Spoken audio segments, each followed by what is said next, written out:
নমস্কার বন্ধুরা, ঘরোয়া পাকশালার একটা নতুন পর্বে আপনাদের অনেক স্বাগত জানাই। আশা করি আপনারা সবাই খুব ভালো আছেন। আজকে হাজির হয়েছি একটা চটপট স্ন্যাক্সের রেসিপি নিয়ে। এটা একটা অত্যন্ত সুস্বাদু খাবার আর হয়েও যায় চটপট। আসুন তাহলে দেখে নিই। এই রেসিপির জন্য নিয়েছি 4টে ব্রেড, যেটা 4-5টা আমি কেটে নিয়েছি।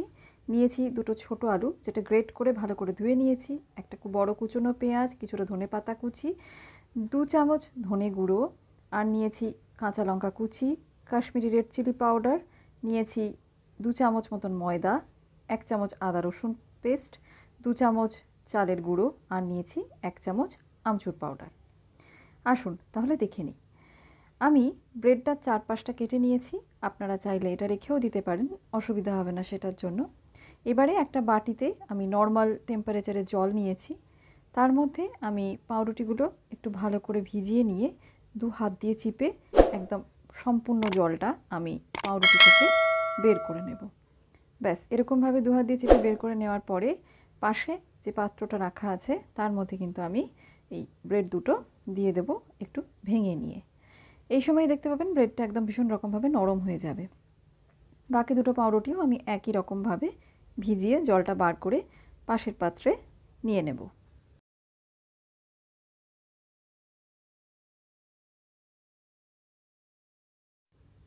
এবারে আমি এক এক করে সমস্ত উপকরণগুলো এর মধ্যে অ্যাড করব। দিয়ে দেব 2টো ছোটো আলু, যেটা আমি গ্রেট করে নিয়েছিলাম। গ্রেট করে নেওয়ার পরে আমি খুব ভালো করে এটাকে ধুয়ে নিয়েছি, আলুর কষটা যাতে বেরিয়ে যায়। আর চাইলে আপনারা একটু জলে ভিজিয়েও রাখতে পারেন। এরপরে আমি দিয়ে দেবো কুচনো পেঁয়াজটা, দিয়ে দেবো 1 চামচ আদা রসুন বাটা, দিয়ে দেব 2 চামচ ধনে গুঁড়ো, দিয়ে দেবো ধনে পাতা কুচি, সামান্য পরিমাণে নিয়েছি আমি ধনে পাতা কুচিটা। দেব আমি আমচুর পাউডার।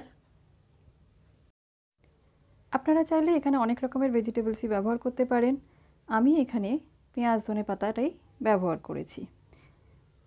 কাশ্মীরি রেড চিলি পাউডারটা আমি এখানে দিয়ে দেব। আপনারা চাইলে এখানে লাল লঙ্কার গুঁড়োও কিন্তু ব্যবহার করতে পারেন। ঝালটা অবশ্যই আপনাদের স্বাদ মতন এখানে। আর দিয়ে দেব আমি এখানে চালের গুঁড়োটা, 2 চামচ চালের গুঁড়ো দেব, 2 চামচ ময়দা দেব। চালের গুঁড়ো বেশি ব্যবহার করব না, তাহলে কিন্তু আবার শক্ত হয়ে যাবে। আর দিয়ে দেব আন্দাজ মতন নুন আর হলুদ।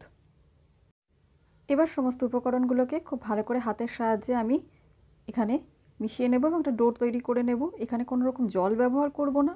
আলু এবং পেঁয়াজের জলটা নুন দেওয়ার সাথে সাথে বেরিয়ে যাবে, তাতেই কিন্তু খুব সুন্দরভাবে একটা আটালো ডো তৈরি হয়ে যাবে। এবারে আমি একটা গ্রিন চাটনি বানিয়ে নেব। তার জন্য নিয়েছি একটা টমেটো, যেটা কুচিয়ে নিয়েছি 1 মুঠো মতন একদম ফ্রেশ পুদিনা পাতা, নিয়েছি কিছুটা পরিমাণে ফ্রেশ ধনে পাতা কুচি, নেব 2টো কাঁচা লঙ্কা, 4 থেকে 5 কোয়া রসুন, আর 1 স্লাইস কাঁচা আম, যেটা আমি এর মধ্যে কুচিয়ে দেব। এই গ্রিন চাটনিটা কিন্তু যে কোনো রকম স্ন্যাক্সের সাথে ভীষণ ভালো লাগে। আর গরমকালে যেহেতু কাঁচা আমটা পাওয়া যায়, তাই কাঁচা আম কিন্তু এটার টেস্টটা আর অনেক বেশি বাড়িয়ে দেয়। কোনো রকম জল ব্যবহার করব না। খুব সুন্দরভাবে আমি একটা পেস্ট বানিয়ে নেব। পেস্টটা বানানোর পর এতে আমি দিয়ে দেবো 1 চামচের মতন ড্রাই রোস্ট করা জিরে, যেটা আমি গুঁড়ো করে নিয়েছি, আর দেব সামান্য পরিমাণে নুন। চাইলে আপনারা এখানে একটু কিন্তু তেঁতুলের কাতও ব্যবহার করতে পারেন, আমি যদিও এখানে ব্যবহার করিনি। ব্যাস আমার গ্রিন চাটনিটা রেডি হয়ে গেল। এবারে আমি পকোড়াগুলো ভেজে নেব। কড়াইতে আমি সাদা তেল গরম করে নিয়েছি। তেলটা একটু বেশি দিতে হবে, যেহেতু এটা ডিপ ফ্রাই করব। তেলটা ভালো রকমভাবে গরম হয়ে গেলে ফ্লেমটা কমিয়ে দিয়ে আমি এক এক করে পকোড়ার আকারে এর মধ্যে ছেড়ে দেব। শেপটা আপনারা আপনাদের পছন্দ মতন দিতে পারেন। আমি এখানে পকোড়ার মতন করেই কিন্তু ছেড়েছি এটার মধ্যে। পুরোটাই হবে লো টু মিডিয়াম ফ্লেমে, কারণ আঁচটা বাড়িয়ে দিলে কিন্তু পুড়ে যাবে। এই স্ন্যাক্সটা হয়েও যায় খুব চটপট। আর যে উপকরণগুলো এখানে ব্যবহার করা হয়েছে মোটামুটি তার সবই কিন্তু আমাদের বাড়িতে থাকে। তাই বাড়িতে হঠাৎ করে অতিথি চলে এলে বা বাড়ির সদস্যদের মন পেতে খুব সহজেই কিন্তু এই স্ন্যাক্সটা ঝটফট বানিয়ে ফেলা যায়। দেখুন বন্ধুরা, আমি একদম পকোড়াগুলোকে ভালোভাবে ভেজে নিয়েছি। এবারে এরকমভাবে তেল থেকে ছেঁকে আমি এটা তুলে নেব। একদম সুন্দর লাল রং হয়ে গেছে। ব্যাস এবারে ঠিক ওই একইভাবে আমি বাকি পকোড়াগুলোও কিন্তু তেলে ভেজে নেব।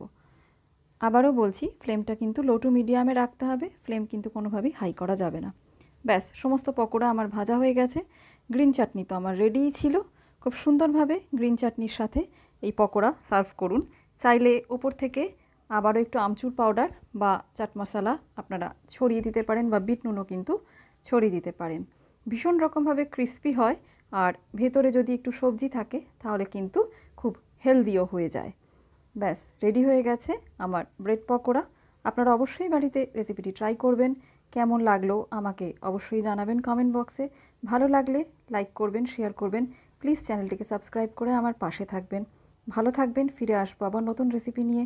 ধন্যবাদ।